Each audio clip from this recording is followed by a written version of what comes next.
Hai, namaku Hieronymo Brio Brilian. Aku dari kelas 8G nomor absen 14. Aku dari kelompok Ceki. Saya memerankan tokoh narator dan Pak Gatot. Hai, aku Sarita Anggun Prastika Dewi dari kelas 8G, absen 28, kelompok CG. Saya memerankan tokoh Putri dan narator. Halo, nama saya Ignatius Rafael Wijaya, kelas 8G nomor absen 15 dari kelompok CG. Saya akan memerankan tokoh Tono. Hey, namaku Marco Antoni Nathanael, kelas 8G absen 20 dari kelompok Jagi. Di cerita ini, aku akan berperan sebagai Alex.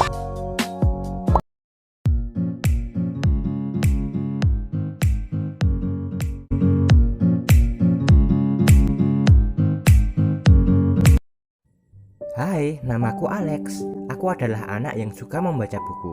Buku fiksi adalah kesukaanku. Aku hendak membaca buku. Di saat Alex di tengah-tengah membaca buku, sebuah cahaya keluar dari buku itu. Cahaya apa ini? Silau sekali. Alex terbangun di tengah-tengah jalan dengan banyak perumahan yang masih asri. Di mana aku? Tempat apa ini? Banyak sekali bangunan berbentuk persegi panjang atau berbentuk trapesium 2 tingkat, seperti rumah joglo. Dua orang yang tidak ia kenal muncul di hadapannya. Kakak, kamu orang mana? Aku belum pernah melihatmu di sekitar sini. Apakah kamu baik-baik saja? Halo, namaku Alex. Aku baik-baik saja. Ngomong-ngomong, di mana aku sekarang dan siapa kalian? Kita sekarang ada di desa Pluneng. Aku Putri dan ini Tono. Bagaimana aku bisa masuk sini? Apa jangan-jangan? Ngomong-ngomong, tahun berapa ini? Sekarang tanggal 22 Februari tahun 1980. Apa? Tidak mungkin. Berarti aku sekarang masuk ke dalam buku itu. Buku apa? Bukan apa-apa. Aku mencoba untuk tidak mengejutkan kedua orang itu. Sudahlah. Ngomong-ngomong, ayo aku ajak kamu berjalan-jalan lihat sekeliling desa. Alex dan dua remaja itu melewati jalan yang banyak bangunan seperti joglo, tetapi dengan ukuran yang lebih kecil dengan ketinggian kira-kira 5 meter dan tidak ada dinding yang melapisinya. Banyak orang-orang tua yang sedang duduk dan berbincang-bincang. Kamu mau membawaku kemana? Kami akan membawamu ke kepala desa. Loh, Tono, Putri, ini siapa? Permisi pak, saya seorang penjelajah. Tadi saya sempat tersesat. Kasihan kamu. Kalau begitu tinggallah di desa kami untuk sementara. Kamu bisa tinggal di gubuk itu walau sedikit kotor. Terima kasih pak, itu sudah lebih dari cukup. Tono, Putri, tolong antarkan dia ke gubuk itu. Tono dan Putri pun mengantar Alex ke gubuk tersebut. Kami bantu membersihkan gubuknya. Tidak perlu. Kalian sudah banyak bantuku tadi. Sekarang kalian istirahat saja ya. Enggak apa-apa, enggak akan merepotkan kok. Baiklah jika kalian memaksa. Mereka bertiga pun mulai membersihkan gubuk itu hingga selesai. Terima kasih telah membantuku membersihkan gubuk ini. Tidak masalah kok. Kami pamit pulang dulu ya, Alex. Iya, sekali lagi terima kasih telah membantuku ya. Mereka pun pulang dan Alex mulai berbaring di ranjang tempat tidurnya. Bagaimana ya cara aku keluar dari buku ini? Apa aku harus melakukan apa yang dilakukan menjelajah di buku ini? Sepertinya begitu. Kalau begitu, aku akan buat daftar kegiatan apa yang harus aku lakukan untuk keluar dari sini. Pertama, aku akan bersosialisasi dan membantu warga desa sesuai dengan yang ada di buku. Lalu, membuat ladang untuk makanku beberapa bulan ke depan. Sore pun tiba. Setelah aku menanam sayuran ini, aku akan buat panci. Jadi, aku memerlukan tanah liat. Oke, besok aku hanya perlu menjemurnya. Cara membuat gerabah dari tanah liat adalah 1. Letakkan tanah liat di atas meja putar. 2. Basahi tanah liat dengan air untuk mengatur kekerasan tanah liat. 3. Putar tanah liat dengan meja putar dan bentuk menjadi gerabah, misalnya berbentuk guci. 4. Buat gerabah sesuai pola atau bentuk yang diinginkan dengan kawat dan pisau pahat. 5. Bakar gerabah dengan pembakar akan menjadi keras dan kuat.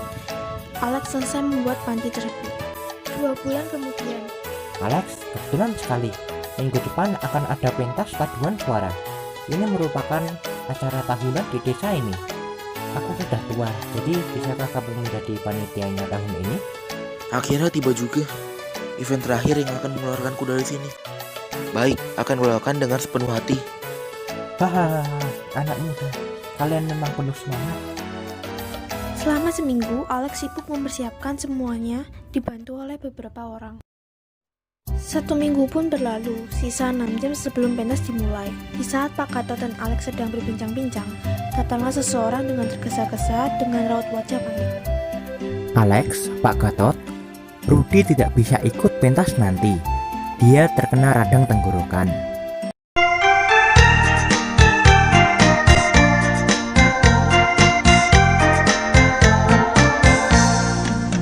Soleram, soleram, soleram, anaknya manis, anak manis, janganlah dicium, sayang kalau dicium, merahlah pipinya. Anak manis, janganlah dicium, sayang kalau dicium, merahlah pipinya. 1, 2, 3 dan 4, 5, 6, 7, 8. Kalau Tuhan dapat kawan baru, sayang kawan lama ditinggalkan jangan. Kalau Tuhan dapat kawan baru, sayang kawan lama ditinggalkan jangan. Singkat cerita, pentas pun dimulai. Awalnya semua berjalan dengan lancar hingga Tono terlihat kesusahan hingga titik di mana ia berhenti bernyanyi.